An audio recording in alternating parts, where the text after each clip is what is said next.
सुबह के ठीक 5 बजे थे। बनारस की गलियों में हल्की ठंड पसरी थी और सूरज की पहली किरणें गंगा किनारे की पुरानी इमारतों पर सुनहरी चादर बिछा रही थीं। जब शहर अब भी नींद के आगोश में था, तब एक युवक अपनी तकदीर से दो दो हाथ करने में व्यस्त था। वह युवक था अजय, महज 26 साल का। कोई बड़ा अफसर नहीं, न ही किसी मल्टीनेशनल कंपनी का हिस्सा।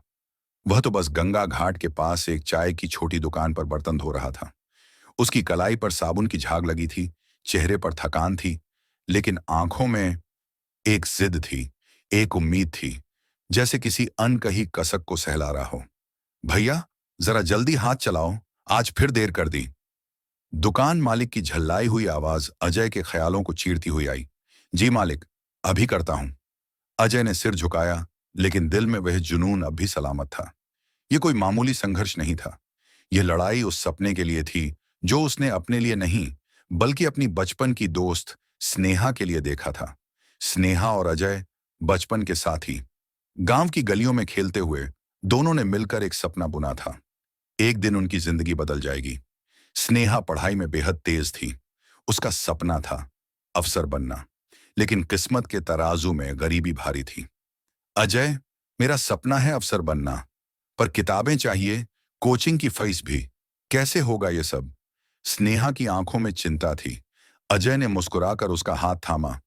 तेरी पढ़ाई की चिंता मत कर, मैं सब संभाल लूंगा। उस एक वाक्य के साथ अजय ने अपने भविष्य की राह बदल दी थी। उसने अपने सपनों को स्नेहा के सपनों की ईंट बना दिया। दिन में वह होटल और चाय की दुकानों में बर्तन धोता, रात को बच्चों को ट्यूशन पढ़ाता, और जो कुछ भी कमाता वह स्नेहा की किताबों, कोचिंग और रहने खाने के लिए भेज देता।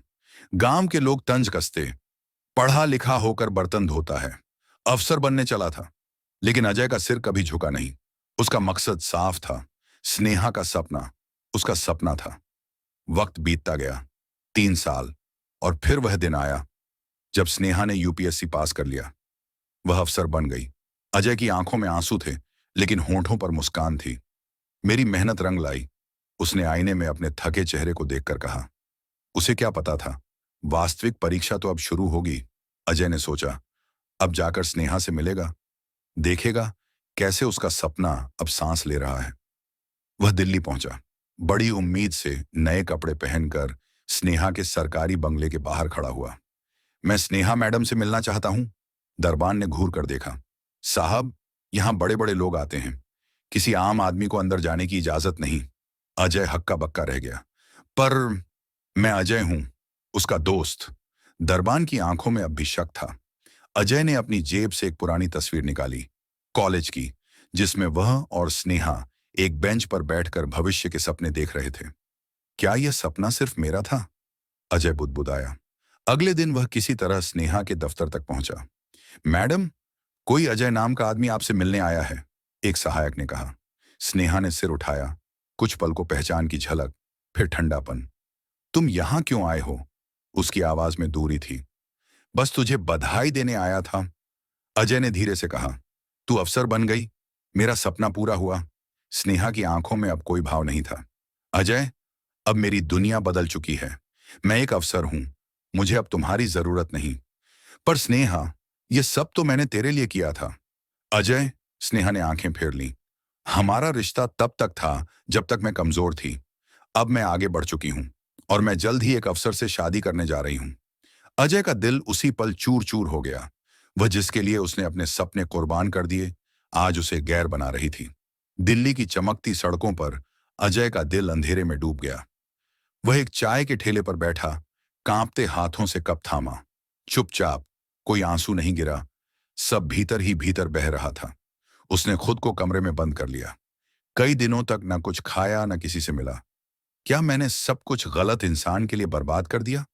हर पल स्नेहा की बातें कानों में गूंजती रहीं।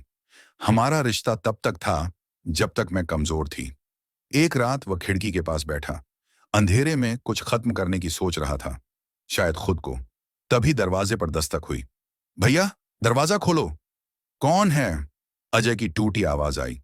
मैं अनामिका, छोटी बच्ची जिसे अजय ट्यूशन पढ़ाता था।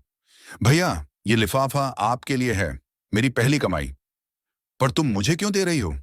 क्योंकि अगर आपने मुझे नहीं पढ़ाया होता तो मैं ये कभी नहीं कमा पाती। आप मेरे गुरु हो और गुरु कभी हार नहीं मानते। अजय की आंखें भर आईं। एक बच्ची की मासूम बातों ने उसे फिर से खड़ा कर दिया। उस रात अजय ने फैसला लिया, अब वह अपनी किस्मत खुद लिखेगा, बिना किसी के लिए, सिर्फ अपने लिए। कोई डिग्री नहीं थी, लेकिन सीखने की ललक थी। उसने डिलीवरी बॉय की नौकरी पकड़ी, सुबह अखबार बांटने लगा, शाम को ऑनलाइन कोर्स करने लगा। लोग हंसते रहे। जिसे स्नेहा ने छोड़ दिया वो क्या करेगा? लेकिन अब अजय के कान इन बातों के लिए बंद हो चुके थे। एक वक्त था जब वह दूसरों के लिए अपनी पहचान मिटा चुका था। अब वह खुद को गढ़ रहा था, एक ऐसी आग में जो धोखे, दर्द और आत्मसम्मान से जल रही थी। कहानी यहीं खत्म नहीं होती। ये तो शुरुआत है उस अजय की जो टूटकर भी फिर से बना, और इस बार सिर्फ खुद के लिए। अजय को जब स्नेहा ने छोड़ दिया तो वो पूरी तरह टूट गया था, लेकिन उसने हार नहीं मानी। पुराने दोस्तों से संपर्क किया, न मदद मांगी, सिर्फ काम। किसी ने ताना मारा, किसी ने मजाक उड़ाया, लेकिन अजय ने सब अनसुना कर दिया। सुबह अखबार बांटता, दिन में डिलीवरी बॉय बनता और रात को ऑनलाइन पढ़ता। बिजनेस, फाइनेंस, स्किल्स, बिना डिग्री के ज्ञान इकट्ठा करता गया। उसने ठान लिया था, अब वो अपनी पहचान खुद बनाएगा। छोटे छोटे कामों से पैसा जोड़ा और एक प्लेटफॉर्म शुरू किया, स्ट्रगल टू सक्सेस, जहां गरीब और बेरोजगार लोग मुफ्त में शिक्षा और स्किल सीख सकते थे। अजय अब अकेला नहीं था। उसका मिशन हजारों लोगों की उम्मीद बन चुका था। और तभी लौटी स्नेहा, पछतावे और आंसुओं के साथ। वो अब टूट चुकी थी, लेकिन अजय बदल चुका था। उसने साफ कहा, प्यार वो नहीं जो सफलता पर लौटे, वो है जो संघर्ष में साथ खड़ा रहे। अजय ने नफरत नहीं की, माफ भी किया, पर कभी पीछे नहीं मुड़ा। उसका आत्मसम्मान अब किसी के लौट आने से नहीं, खुद की मेहनत से बना था। सीख, जो लोग आपको तब छोड़ दें जब आप टूटे हों, उन्हें तब लौटने मत देना जब आप मजबूत बन जाएं। सच्चा रिश्ता वही है जो हर हाल में साथ निभाए।